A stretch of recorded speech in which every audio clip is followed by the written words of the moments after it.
This is a really interesting scenario for me because I live in California and we are in the middle of the coronavirus pandemic.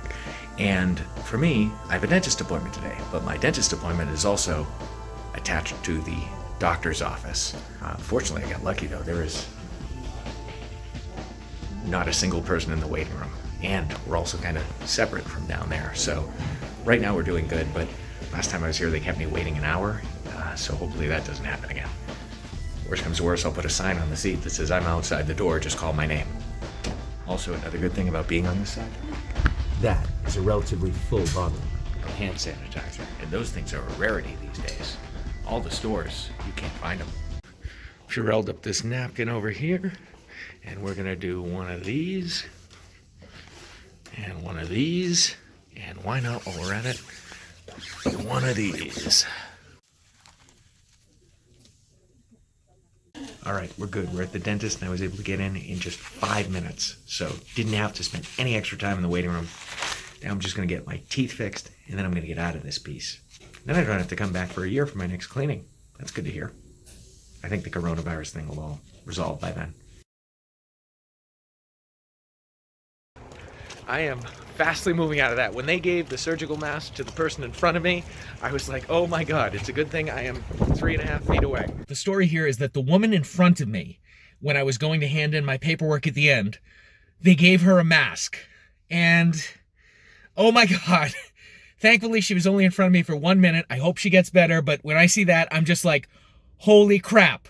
I flung my paperwork at him and I ran out the door. The plan for right now is to head over to the supermarket. I need to buy a few groceries. No, I'm not going to mass buy toilet paper and hand sanitizer, but it should be interesting to see what the supermarket has in stock and out of stock. All right, we're heading into the supermarket now, and we're gonna see what is going on, what is still on shelves, and what is flying off shelves.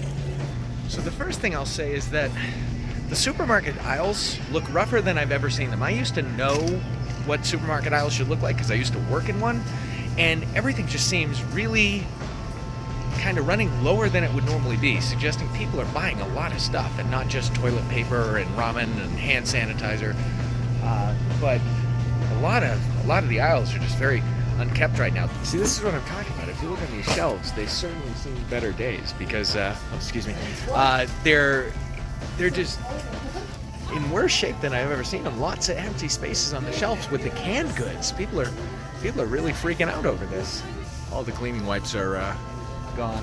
These are your disinfecting wipes, completely gone. All of the toilet paper in this store is gone.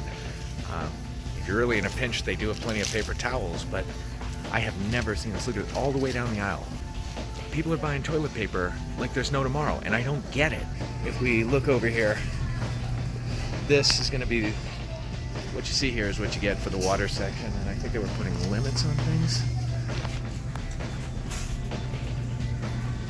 There's a few things of water, but in reality, the water coming out of your tap should be just as good. I think there are a lot of uneducated people out there buying lots of water.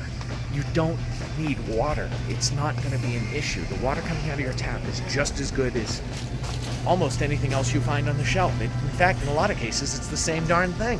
The chicken section is also just gone. People love their chicken. The soap section. The sales soaps are mainly off the shelf, but there is some regular soap left. So there's more soap than there is toilet paper, cleaning wipes, and the number one essential thing is still kind of on the shelf more than it should be.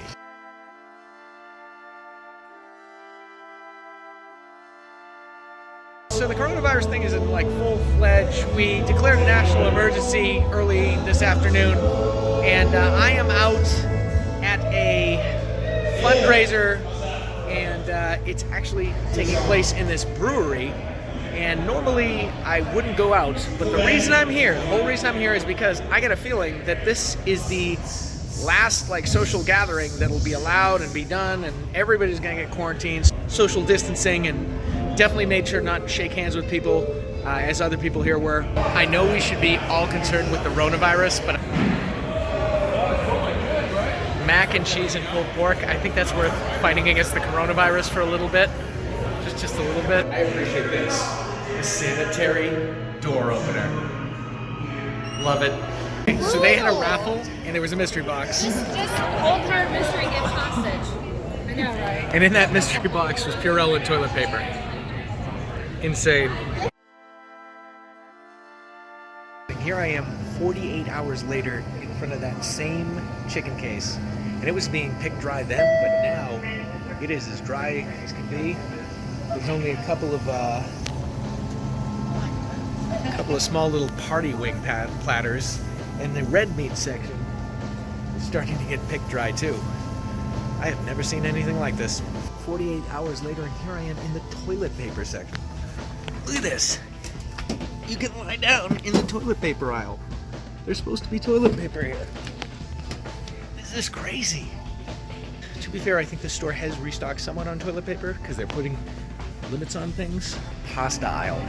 There's probably about 10% of the pasta left on the shelves that they originally had. This is the bread section behind me, and it's completely cleaned out. I was one of the first people to think of this, but peanut butter and jelly have been hit hard as well. I guess everybody's switching over to this, realizing it's a viable option as well.